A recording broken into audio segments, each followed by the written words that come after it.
Bismillah, alhamdulillah, wassalatu wassalamu ala rasulillah wa ala alihi wa sahbihi wa mawala wala hawla wala quwata illa billah.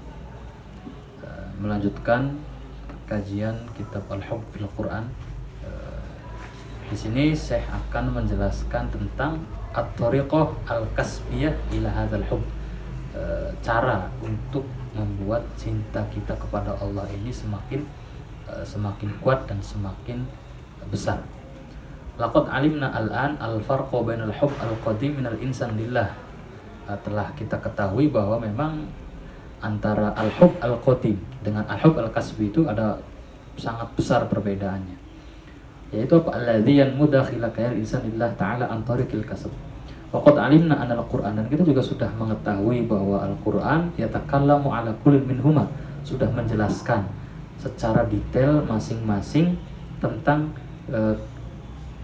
kejelasan atau masing-masing tentang konsep atau nilai dari dua cinta tadi. Yatahaddatsu 'anil hubbil qadim al-awwal bi uslubil ikhbar wat taqrir. Wa yatahaddatsu 'anil hubbil kasbi bi uslubid da'wah wat tawjih. Nah, cuma dalam menyampaikan atau dalam menjelaskan dua ketentuan cinta tadi, Al-Qur'an memiliki dua bentuk atau dua jenis khitab yang Allah berikan dalam Al-Qur'an. Yang pertama yaitu ketika Allah menjelaskan al-hubb al-qadim, maka Allah menjelaskannya dengan gaya bahasa al-ikhbar, menginformasikan, wat takrir, dan memberikan penegasan. Nah, tetapi ketika di dalam menjelaskan tentang al-hubb al-kasbi, maka Allah menjelaskannya dalam Al-Quran dengan menggunakan gaya dakwah, gaya ajakan, wat taujih, dan gaya sebuah arahan atau wejangan. Jadi di situ ada perbedaan. Al-Quran ketika menjelaskan arti dari al-hubb al-qadim dan al-hubb al-kasbi. Kama qad ra'ayna fi isti'radina li jumlatin minal ayat, sebagaimana yang sudah kita jelaskan, sebagaimana yang sudah saya sebutkan di dalam beberapa ayat Al-Quran, allati tatadammanul hadits an hadzal hubb al-kasbi, yang memang ayat ini menjelaskan tentang ketentuan cinta-cinta al-kasbi atau ketentuan cinta yang merupakan cinta balasan dari manusia kepada Allah Subhanahu wa taala. Faqad analana al-an an-nas'al. Nah, sekarang setelah selesai semua penjelasan itu, maka sekarang timbul suatu pertanyaan, yaitu famat thariqah al-kasbiyah allati tanmi atau allati tunmi mahabbatal insan lillah. Nah, terus bagaimana caranya, bagaimana thariqahnya, bagaimana caranya, bagaimana sebab-sebabnya supaya cinta yang seperti ini terus tumbuh dan terus berkembang kepada Allah. Bihaitsu tataghallabu ala mahabbatil insan limustahiyatihi wa ahwaihi. Dengan cara apa terus berkembang itu, ya seakan-akan cinta manusia terhadap hawa nafsunya bisa hilang, atau cinta manusia terhadap keinginan-keinginan semuanya bisa hilang, tetapi hilang dan diisi oleh cinta yang suci tadi atau cinta yang kasbi tadi, balasan cinta tadi dari manusia kepada Allah Subhanahu wa taala. Nah, di sini dijelaskan Syekh bahwa di situ ada beberapa kemungkinan cara yang akhirnya bisa mengembangkan cinta al-kasbi tadi. As-sabilul awal, cara yang pertama lidzalika, untuk mengembangkan cinta al-kasbi adalah yatamassalu, dibuktikan fil iktsar min muraqabatillah, itu dengan memperbanyak pengingat atau dengan memperbanyak ingatan kepada Allah, dengan memperbanyak kita merasa dekat dengan Allah, dengan selalu merasa bahwa kita itu diawasi oleh Allah. Wa khairu adatin lidzalika istinhadul fikri li rabtin ni'am bil masdar alladzi ja'at minhu. Nah, cara yang paling mudah atau cara yang paling gampang untuk selalu mengingat-ingat kebaikan Allah itu adalah dengan cara apa? Memahami nikmat, bahwa nikmat ini bersumber dari Allah Subhanahu wa ta'ala. Innal mu'mina billahi la yakadu ya'khudhu nafsahu bihadzal naw'i min muraqabatillah wa dzikrihi muddatan minaz zaman. Karena apa? Mungkin banyak orang-orang yang hampir tidak bisa mendapatkan bagian dari model jenis ini atau dari cara jenis ini, yaitu apa? Al-iktsar bi muraqabatillah wa dzikrihi.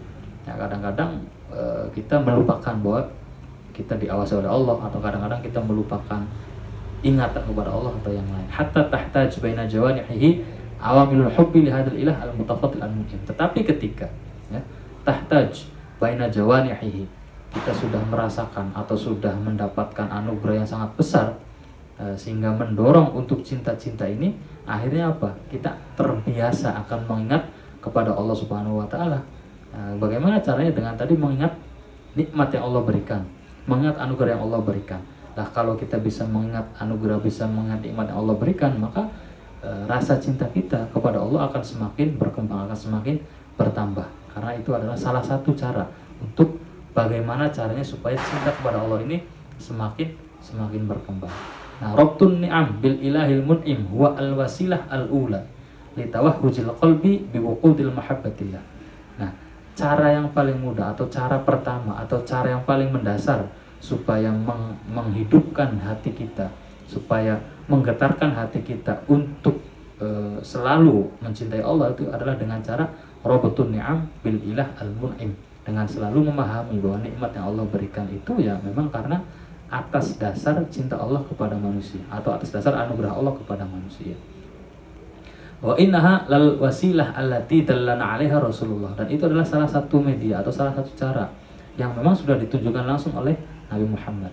Indama qala ahibbullaha lima yaghzukum bihi min ni'amihi. Jadi cintailah gitu. Kalian semua cintalah kepada Allah. Kenapa? Karena kalian bisa mengingat atau kalian bisa memahami bahwa nikmat-nikmat Allah telah Allah berikan kepada kalian. Nah, jadi dengan cara kita merasakan nikmat Allah, dengan cara kita bisa memahami nikmat Allah yang Allah beri kepada kita, kata Nabi, nah dengan cara itu maka cobalah kamu mencintai kepada Allah. Cobalah kamu hidupkan rasa cintamu kepada Allah. Nah, idza jalasta ila ma'idatit ta'am, uzkur anna kullal alwan asyahiyah allati amamaka in hiya illa khulasatu sama'i amtarat. Nah, jadi ketika misal dijelaskan oleh Syabuti begini, ketika kita duduk di hadapan meja makanan dan di meja ini terhampar banyak makanan sekali, maka coba ingatlah bahwa dari banyaknya jenis makanan itu semua adalah tidak lain tidak bukan kecuali apa? Hasil dari apa? Dari suburnya tanah yang dihujani dari langit. Nah, itu kan. Wa ardun anbatat, dan tanah-tanah yang subur, tanah-tanah yang mampu memberikan tumbuhan-tumbuhan yang akhirnya dinikmati oleh manusia. Wa an'amin sakhkharahallahu laka luhuman wa albanan, dan juga Allah telah menundukkan hewan-hewan, binatang-binatang untuk bisa dimakan oleh manusia atau untuk bisa diambil air susunya untuk manusia. Fahal ghairullahi sakhkhara laka dzalik. Nah, apakah mungkin ada zat lain gitu loh yang bisa memberikan hujan dari langit, atau yang bisa membuat tanah ini subur, atau yang bisa menumbuhkan tumbuhan, yang bisa membuat tumbuhan ini banyak buahnya yang panen? Dan apakah ada zat lain yang mampu menjadikan hewan ini tunduk kepada kepentingan manusia? Nah, wa idza dakhaltal hammam, misalkan kita masuk hammam, masuk kamar mandi, uzkur annalladzi qada bi tasfiyati jismika min sumumihi al-qatalah kullama tajamma'at wa asdarat ilaika isyaratul khatri innama huwallahu azza wa jalla. Nah, misalkan kita akan masuk ke kamar kecil, maka coba ingatlah bahwa siapa yang memiliki atau siapa yang memberikan kehendak kepada tubuh kita untuk membuang hal-hal yang sifatnya tidak baik bagi tubuh, gitu kan? Wa asdarat ilaika isyaratul khatr innama huwa Allahu azza wa jalla. Ya, tidak lain tidak bukan kecuali Allah Subhanahu wa taala yang memberikan kemampuan kepada tubuh manusia untuk apa? Untuk membuat atau untuk melakukan sebuah mekanisme di dalam organ tubuh manusia untuk menghilangkan hal-hal yang tidak baik, yaitu sampah-sampah harus dikeluarkan. Dan itu tidak lain tidak bukan, itu hanya Allah yang memberikan kehendak seperti itu. Fadhkur idza waqafta amamal maghsalah, dan ketika kita berada di tempat mandi ya, atau di wastafel itu, ba'da khurujika minal hammam, an hadhil maddah al-ajibah allati nusammiha al-ma, kita melihat ada air di situ. Nah, wallati tahaqqaqat fiha wahdaha syurutut thaharah, yang mana air ini bisa menjadi syarat sah untuk bersuci atau syarat utama untuk bersuci, wat tanzif, dan media paling mendasar untuk melakukan pembersihan. Innama mata'aka bihallah, itu tidak lain tidak bukan karena Allah yang menciptakan air tersebut. Walau hurimtaha, kalau saja kita diberikan sebuah cobaan sehingga kita tidak bisa atau tidak mampu untuk bersentuhan dengan air salah satu ayamin mutawaliyatin, 3 hari saja secara terus menerus, lakarihta nafsak, lakarihat nafsu wala dajarat min qadaratik. Nah, jadi ya maka kita sendiri pasti akan merasa tidak enak dengan tubuh kita. Dan apa? Wala dajarat, ya, wala dajarta min qadaratika, dan juga kita merasa apa? Merasa jijik dengan kotoran-kotoran yang ada pada tubuh kita. Tsumadzkur idza kharajta wa akhadta iddataka lil qadhi wal amal. Dan juga coba kita ingat lagi, coba kita merenung ketika kita akan pergi keluar, ketika kita akan bekerja, ketika kita akan belajar, dan kita mengambil bekal kita. Analladzi amaddaka bil quwwah wa matta'aka bil afiyah wa waqaka bima yusammunahu al mana'ah minal jarasim allati tafidu bihal ajwa allati min haulik innama huwa hadzal ilah dzatu. Ya, siapa yang akhirnya memberikan kesemangatan kepada kita, siapa yang memberikan kesehatan kepada kita, siapa yang memberikan perlindungan tubuh kita dari kuman-kuman sehingga kita mampu bekerja secara maksimal, kita mampu belajar secara maksimal, siapa lagi kalau bukan Allah Subhanahu wa ta'ala. Tsumadzkur idza utta makdudan ila darika fil masa. Dan coba ingat juga ketika kita sudah pulang dari kerja kita, atau kita sudah selesai dari waktu belajar kita, dan kita pulang ke rumah dengan perasaan yang capek, dengan kondisi yang lemah, dengan perasaan yang tidak karu-karuan pada waktu sore. Watamaddadta ala firashika tantazir ni'matar raqad. Dan kita akhirnya apa? Tiduran, istirahat di kasur atau istirahat di tempat istirahat, menunggu sambil mata terpejam. Analladzi yab'atsu fi kayanika hadhi ni'mah al-ajibah innama huwa Allah. Nah, siapa yang akhirnya bisa memberikan mata itu akhirnya istirahat? Mata ini kita ada waktunya untuk ngantuk dan yang lain-lain. Ya, siapa lagi kalau bukan Allah Subhanahu wa ta'ala. Walau harramaka minha yaumaini la tashannajta minkal a'sub. Kalau saja kita diberi cobaan untuk tidak bisa tidur selama 2 hari 2 malam, ya maka saraf-saraf kita, otot-otot kita akan tegang. Wala dajara al-fikru, dan pikiran kita tidak tenang, galau, gelisah gara-gara tidak tidur selama 2 hari berturut-turut. Wala khtalatu minkal wa'yu walau sirta ala hafatil junun. Malah seakan-akan kita akan menjadi orang yang tidak waras. Gara-gara apa? Gara-gara tidak tidur selama 2 hari berturut-turut, sehingga saraf kita tegang, ototnya kejang, akhirnya apa? Menjadikan berpikir kita pun tidak mampu, tidak sehat lagi, sehingga seakan-akan sebagaimana orang yang lagi stres. Fa idza stayqadha, ketika kita sudah bangun dari tidur, ba'dan akhadhal jismu ghada'ahu al-kafi min ni'matir raqad. Setelah kita tubuh kita cukup mengambil kadar tertentu dari nikmatnya tidur, terus kita bangun, wa ra'aita annaka qad utta ila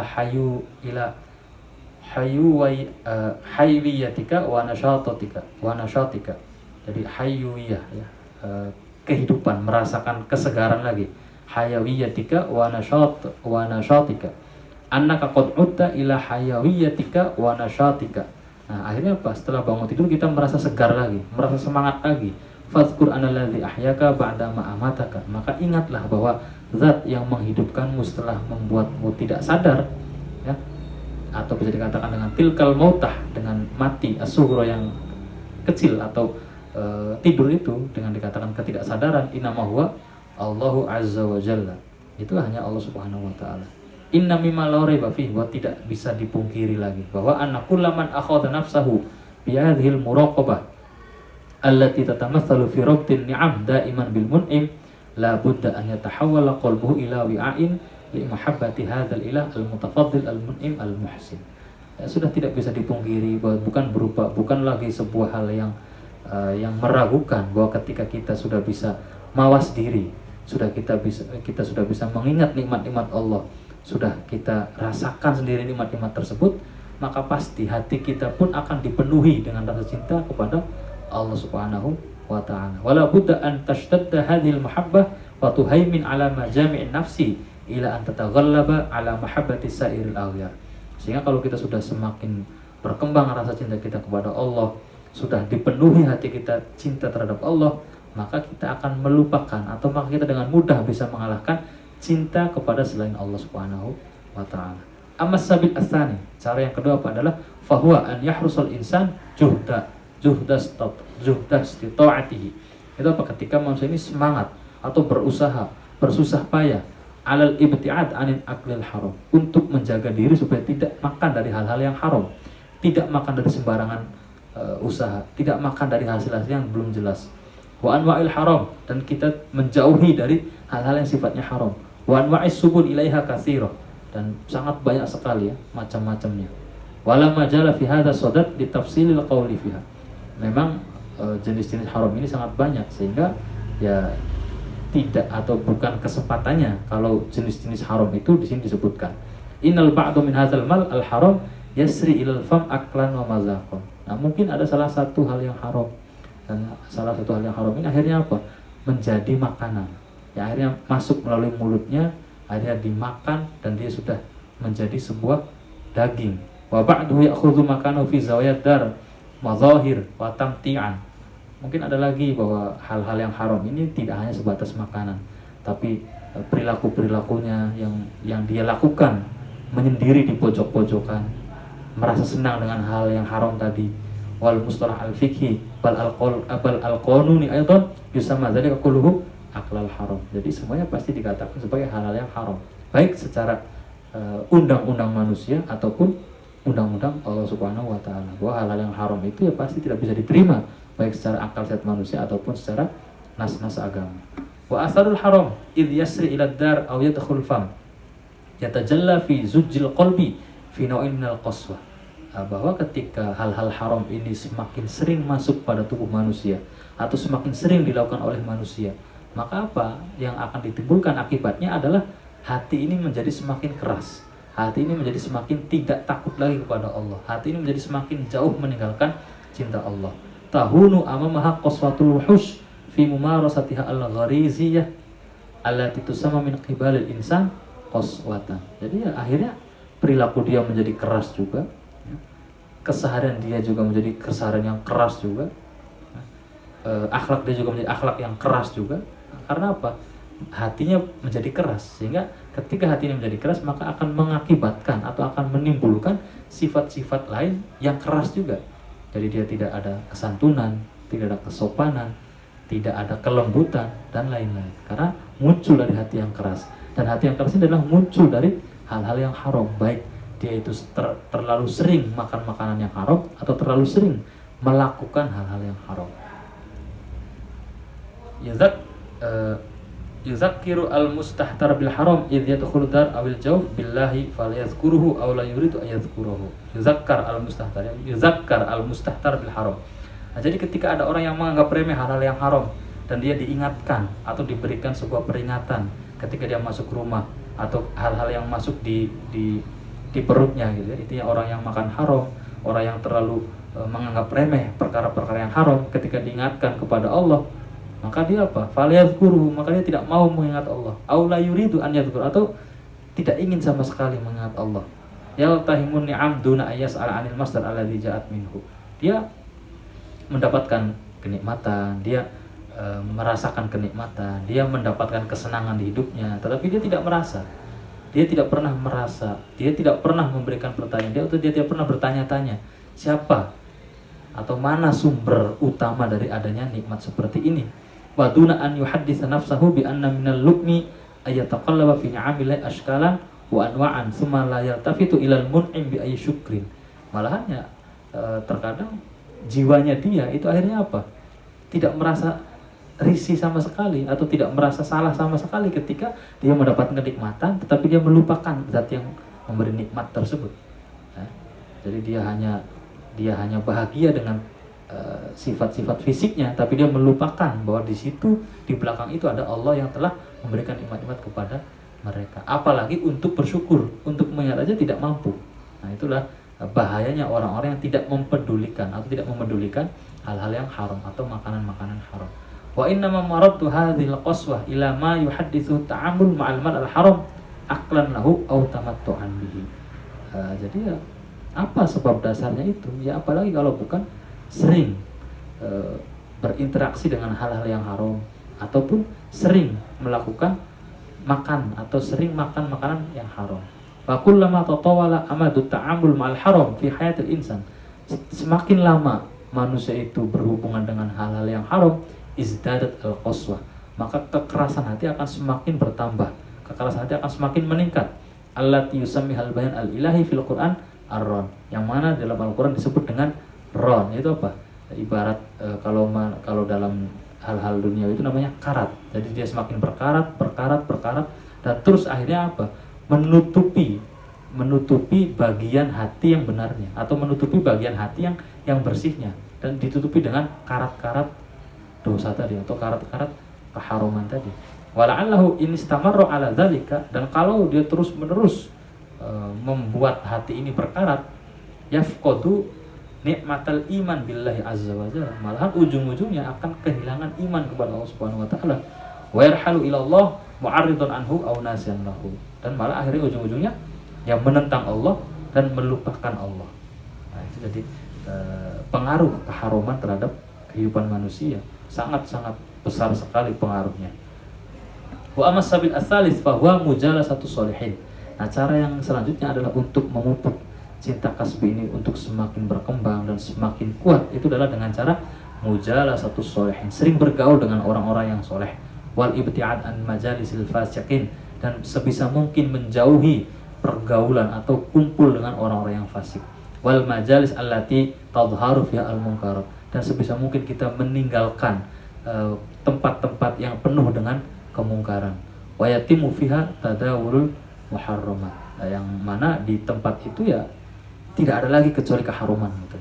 Nah, maka cara yang ketiga adalah dengan cara selalu bergaul dengan orang soleh, selalu berhubungan dengan orang soleh, selalu menjauhi diri dari orang-orang yang fasik, selalu menjauhi diri dari tempat-tempat yang mungkar, selalu menjauhi diri dari kalangan-kalangan yang suka dengan kemungkaran. Was-solihuna alladzi yabtaghil khaira fi majalisihim fariqani ithnani, dan orang-orang soleh tadi itu di sini yang memiliki kebaikan dalam majelisnya itu ada dua komunitas. Pertama adalah ahaduhuma awamun minan nas. Jadi orang soleh itu ya terkadang orang yang memang awam, nggak begitu ahli dalam bidang keilmuan, nggak begitu banyak pengetahuan yang dia punya, tapi soleh, ya, tapi soleh gitu. Cuma dia tidak memiliki keilmuan yang sangat banyak saja. Cuma yang dia punya itu apa? Taharat qulubuhum, hatinya bersih, hatinya suci, min sakhaimit tiba wa radha'il sifat, dari karakter-karakter yang busuk dan dari apa? Sifat-sifat akhlak yang tercela. Yang syaduna li anfusim al khaira aina makan, selalu berusaha menjaga jiwanya untuk selalu melakukan kebaikan-kebaikan dimanapun tempatnya. Wa yastawhishuna minasyurur, dan dia merasa jijik, merasa resah dengan kejelekan-kejelekan. Wa asbabiha, dan hal-hal yang mendatangkan kejelekan tadi. Mahmakanat maghriyatiha, meskipun semempesona apa kejelekan itu, meskipun semenggoda apa kejelekan itu, tetap dia tidak mau berurusan dengan hal tersebut. Dia merasa jijik. Tarahum daiman fi halati inkisarin baina yadaillah.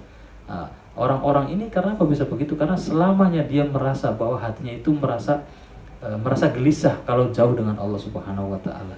Yashkuna ilaihi at-taqsir, dan juga selalu merasa dia itu ceroboh terhadap hak Allah. Wa yastanziluna min ladunhi as-safah wal ghufran, dan dia mengharapkan bahwa dia mendapatkan ampunan, dia mendapatkan maaf dari Allah Subhanahu wa ta'ala. Innahum bi ikhtisarin nas mimman qala Allah anhum li nabiyyi Muhammad, dan inilah orang-orang yang direkam dalam Al-Qur'an dengan ayat wasbir nafsaka ma'al ladzina yad'una rabbahum bil ghadati wal 'ashyi yuriduna wajha wa la ta'du 'ainaka annahum turidu zinatal hayatid dunya.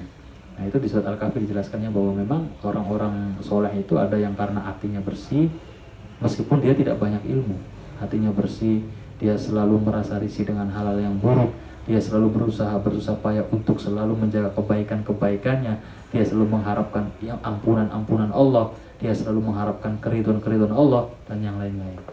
Nah, wala'allahum aydan mimman qala Rasulullah anhum rubba ash'athin aghbara dhi tamaraini baliyaini madfu'un bil abwab law aqsama 'ala Allah la abarra.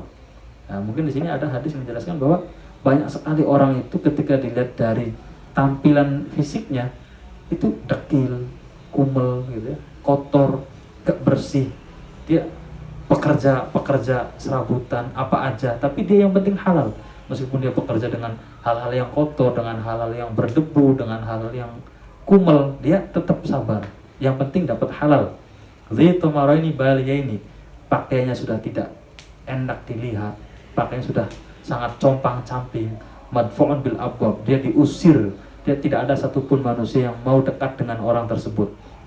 Dia datang nongkrong di sini diusir lagi, dia datang duduk di sini diusir lagi. Semua manusia hampir tidak ada yang memandang orang tersebut.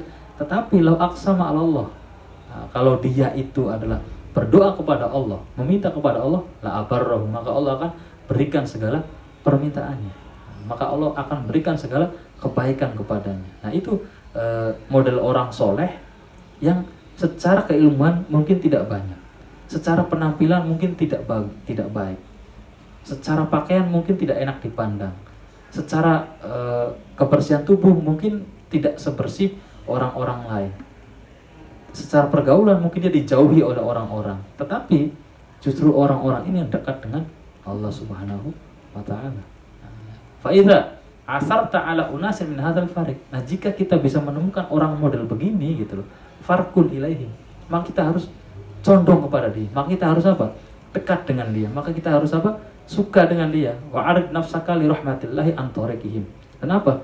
Cobalah kita mengharap rahmat Allah turun dengan cara mengikuti kebiasaan-kebiasaan orang-orang model tadi.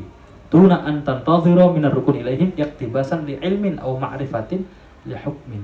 Jadi ya ketika kita bergaul dengan orang soleh dengan model tadi, ya maka kita mengharapkannya itu adalah melihat orang soleh ini dengan berharap rahmat Allah turun kepada kita sebagaimana rahmat Allah turun kepada dia. Dia tidak tergoda oleh hal-hal duniawi, dia tidak tergoda oleh godaan-godaan materi, ya. Dia nggak apa-apa kerja kotor, dia nggak apa-apa pakai pakaian yang lusuh, pakai pakaian yang dekil, tapi yang penting adalah halal, sehingga dia mungkin dijauhi oleh manusia, tetapi justru oleh Allah dekat. Nah, kalau kita ketemu dengan orang model begini, maka kita apa? Dekati orang tersebut. Dengan tujuan apa? Kita mengharap keridhaan Allah, kita mengharap rahmat Allah yang diturunkan kepada orang tadi sebagaimana nanti akan turun kepada kita. Bukan dengan mengharapkan kita belajar ilmu ataupun kita mempelajari hukum-hukum dari dia, karena memang tidak ada ilmu yang banyak atau tidak memiliki ilmu yang mumpuni, tapi karena memiliki hati yang bersih. Nah, itu adalah orang soleh jenis pertama. Ada lagi orang soleh jenis kedua, itu adalah ulama. Nah, ini jadi orang soleh itu ada dua kemungkinan. Pertama adalah yang tidak begitu banyak ilmunya tetapi sangat bersih hatinya, gitu ya. Maka kita dekati orang tersebut sambil mengharapkan rahmat, bukan mengharapkan ilmunya atau bukan mengharapkan kelihayan berfikirnya, bukan. Nah, tapi ada juga yang kedua adalah orang soleh yang memang banyak ilmu, yaitu apa? Ulama amiluna bi ulumihim. Memang ulama-ulama yang mengagungkan ilmunya, yang mengamalkan ilmunya, enggak malah orang-orang yang mengetahui suatu malah untuk melakukan kesalahan dengan yang dia ketahui, bukan. Itu orang-orang yang memiliki ilmu tapi dia benar-benar menjaga ilmunya, benar-benar mengamalkan ilmunya. Zahadu bi amwalid dunya wa manasibiha. Dia tidak begitu silau dengan harta duniawi, dia tidak begitu terobsesi dengan pangkat-pangkat, dengan kedudukan-kedudukan duniawi. Qayyadu anfusahum bil wara. Dia selalu melatih jiwanya untuk hal-hal yang sifatnya wara, kehati-hatian.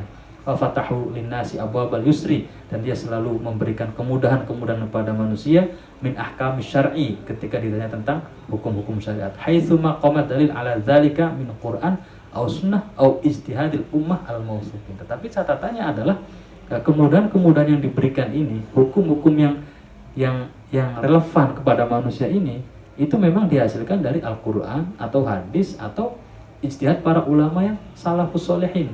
Bukan karena keinginan dia, bukan karena pesanan sebagian orang, bukan karena dia mengharapkan adanya bayaran, bukan karena mengharapkan adanya kedudukan, bukan karena mengharap adanya ketenaran, bukan. Tapi memang ulama ini yang soleh ini memberikan hukum dengan tidak menghilangkan unsur kemudahan, tetapi tujuannya adalah untuk memudahkan manusia beribadah atau memudahkan manusia ingat kepada Allah dengan sesuai tuntunan Al-Quran, hadis, ijma, dan ijtihad para salafus sholihin. Bukan karena ketentuan atau keinginan-keinginan sekelompok orang atau proyek-proyek atau yang lain. Lahum ma'allahi sa'atun minal khulwat wal azkar wa nawafilit ta'at. Nah, ulama-ulama ini yang pasti memiliki apa? Jatah waktu untuk menyendiri. Nah, di mana diisi dengan apa? Dengan perenungan kepada Allah, dengan selalu melakukan zikir, selalu melakukan ibadah-ibadah sunnah dan lain-lain. Walau fil ashar nasibun, Dan juga ulama inilah yang setiap waktu sahur di sepertiga malam akhir bangun gitu ya, la yang qati umin atau toru, selalu berharap kepada Allah, wal inkisar, selalu merasa lemah di depan Allah, wal istighfar, dan selalu meminta ampun kepada Allah. Fa idza as'afakal hadd bi musadafati nasin min hadzal fariq. Ketika kita mendapatkan kesempatan untuk bertemu dengan ulama yang model ini gitu ya, famattin asirataka bihim, maka kuatkan ikatanmu terhadap ulama tadi, jalin ikatanmu dengan ulama model tadi. Wahrus ala ayyakuna laka hadzun fi mujalasatihim wa talaqqi anhum, dan sebisa mungkin kita berusaha untuk mendapatkan secuil ilmu dari model ulama seperti ini. Sebisa mungkin kita berjuang mati-matian untuk hadir di majelis ilmunya ulama seperti ini. Wattakhid min kulli man asarta alaihi minhum mursyidan, dan ambillah ulama-ulama model ini sebagai penunjuk jalan kehidupan kita yang akan kita lalui untuk menuju akhirat. Wa mustasyarun lidinika, dan kita beranikan diri untuk bertanya tentang hal-hal yang berurusan dengan agama, hukum-hukum agama kepada ulama yang model begini. Fa inna ilmahu bi syar'illah yurisukal hidayah, karena ilmu yang Anda dapat dari ulama dengan model ini, dengan kriteria ini, maka akan apa? Mendatangkan hidayah kepada kita semua. Wa inna amalahu ma'al wara' fi muamalatihi yaziduka istinasan billah wa wahsyatan min dunyar ru'unat wal ahwa. Nah, kalau kita selalu melihat tingkah laku ulama model ini dan kita meniru perilakunya, maka akan apa? Kita mendapatkan latihan untuk berhati-hati terhadap hal-hal yang sifatnya masih belum jelas. Kita melakukan apa? Pemupukan diri untuk selalu menjalankan ibadah dengan cara warok. Akhirnya apa? Yaziduka istinasan billah, akan menambah rasa bahagia kita kepada Allah, wahsyatan, dan menambah rasa kegelisahan kita ketika kita ditinggalkan atau ketika kita menjauh dari Allah Subhanahu wa ta'ala. Walakin iyyaka an tarkun ila man ja'ala min nafsihi mursyidan wa huwa jahilun bi ahkamis syariah wa qawaidil Islam. Nah, tapi harus kita waspada bahwa tidak sedikit orang-orang itu mengaku-ngaku bahwa dia itu mampu untuk memberikan arah hidup, atau dia mampu dijadikan sebagai pedoman hidup, atau ibaratnya dia bisa menjadi sebuah public figure, atau dia bisa menjadi sebuah image yang baik seakan-akan ya. Padahal model public figure ini jahilun bi ahkamis syariah, dia nggak ngerti hukum syariat wa aqaidil Islam, dan dia juga nggak ngerti tentang ilmu-ilmu akidah Islam. Nah, fa inna mithla hadzal mudda'i, orang-orang public figure yang semacam ini yang menganggap dirinya itu sudah mampu untuk memimpin orang, nah, innama yuridu an yaj'ala min da'wa rutbatil irsyad fi dzatihi hirfatan yanalu biha maghnaman min malin. Nah, tujuan akhirnya itu apa? Ya untuk memupuk kekayaan. Tujuannya adalah uang, tujuannya adalah materi, urutbatan atau pangkat, kedudukan, jabatan, aujahin atau otoritas. Jadi ya ketika kita salah mendapatkan ilmu dari jenis ulama, maka kita akan salah juga dalam melakukan menjalani kehidupan di dunia. Makanya ada ilmu yang palsu dan dia diberikan oleh ulama palsu, sehingga akhirnya apa? Mengakibatkan kebijakan yang palsu juga. Nah, itu adalah ulama-ulama yang secara penamaan juga salah, bukan ulama, tetapi ya orang yang mengaku dirinya berilmu atau orang yang pernah belajar saja. Nah, gitu. Tapi ulama yang sebenarnya itu adalah ulama yang benar-benar waro', ulama yang benar-benar mengerti hukum Islam, ulama yang benar-benar mengerti kedudukan hukum, ulama yang benar-benar mengerti Al-Quran, Al-Hadis, Ijma' dan Qiyas, dan ulama yang benar-benar mengerti kemudahan di dalam syariat. Nah, itu yang harus dipegang. Wama ta'arrada muslimun li sababin khatir min asbabil ghawayah wa dhalal akhtar min tasabbubil mursyid al-muzayyif lidzalika. Nah, jadi mana yang lebih bahaya? Apakah kita itu dengan menjadi murid orang-orang tersebut menjadi lebih berbahaya, atau karena kita tidak memiliki guru sama sekali gitu? Nah, di sini dijelaskan bahwa ketika muslim itu tidak memiliki pandangan, tidak memiliki pedoman hidupnya, sehingga mengakibatkan dia itu dalam keadaan yang sesat, itu jelas bahayanya lebih besar dibanding bahaya yang dihasilkan dari jenis-jenis orang kayak tadi. Wa kam fil mustaqimina man inharafu. Banyak sekali yang orang itu seakan-akan dia istiqomah, tapi ujung-ujungnya dia adalah berpaling dari Allah. Wa fil muhtadina man dhallu. Dan banyak sekali kita temukan orang-orang itu seakan-akan dia mendapat hidayah, tetapi justru dia malah tersesat. Min jara'i inkhida'ihim bidajajalatin rakabu matiyatul irsyad zululan. Jadi ya apa gara-garanya? Gara-gara salah ilmu, gara-gara salah guru. Nah, sehingga dia merasa dia itu istiqomah padahal dia itu berpaling.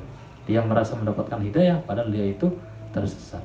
Nah, jadi ya sangat bahaya sekali ketika seorang itu nggak memiliki pandangan hidup atau pedoman hidup, dan juga nggak kalah bahaya juga itu adalah orang yang memiliki pandangan hidup dan pedoman hidup dari ulama yang keliru, bukan ulama ya, dari orang-orang yang mengaku berilmu tapi dia keliru dalam memahami pedoman hidup.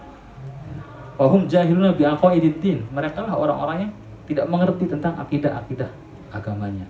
Wa ahkamil halal, dan dia tidak tahu menahu tentang hukum-hukum halal, wal haram, dan hukum-hukum haram, wa taqaiqil ibadat, persoalan-persoalan yang penting dalam ibadah, wal muamalat, dan persoalan-persoalan yang sangat krusial di dalam muamalah. Ala wa innal usul ila mardatillah la yakunu illa bimisbahil ilmi. Nah, harap diketahui bahwa memang cara untuk sampai kepada keridhaan Allah ya tidak mungkin bisa disampaikan, tidak mungkin bisa digapai kecuali dengan misbahil ilm, cahaya ilmu. Summa innal ilma, kemudian ilmu itu adalah walladzi yahdi ilal amal. Nah, ilmu itu yang benar adalah ketika dengan ilmu kita akhirnya apa? Semangat untuk beramal sesuai ilmu tadi. Wal amalu al mundabit bi hidayatil ilmi. Nah, setiap amal yang berdasarkan ilmu-ilmu yang benar, itulah yang apa? Yurisul khasyah wal hub. Dan itu adalah amal yang akhirnya apa? Memberikan kita rasa takut kepada Allah dan membuat kita semakin cinta kepada Allah. Wa man za'ama annahu wasala ila kullin minhuma.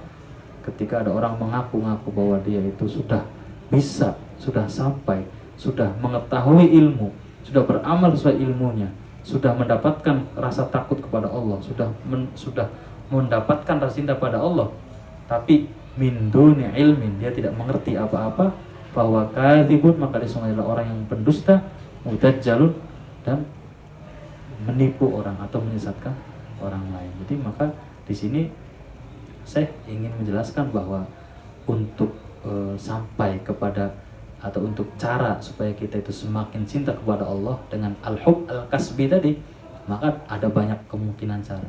Di antaranya adalah selalu bergaul dengan orang-orang soleh, selalu bergaul dengan orang-orang yang berilmu. Nah, orang-orang yang soleh itu terkadang soleh karena hatinya bersih, meskipun ilmunya sedikit, maka kita juga harus bergaul dengan orang-orang tersebut. Dan juga ada lagi soleh karena memang ulama ilmunya banyak, ilmunya mumpuni, tetapi benar dengan ilmunya dia tidak menjadi jembatan, dia tidak menjadi wasilah untuk mendapatkan materi, tidak menjadi wasilah untuk mendapatkan kedudukan atau jabatan, tapi benar-benar karena adanya sifat waro, benar-benar karena adanya sifat kemudahan yang pengen diajarkan kepada seluruh manusia. Allahu a'lam.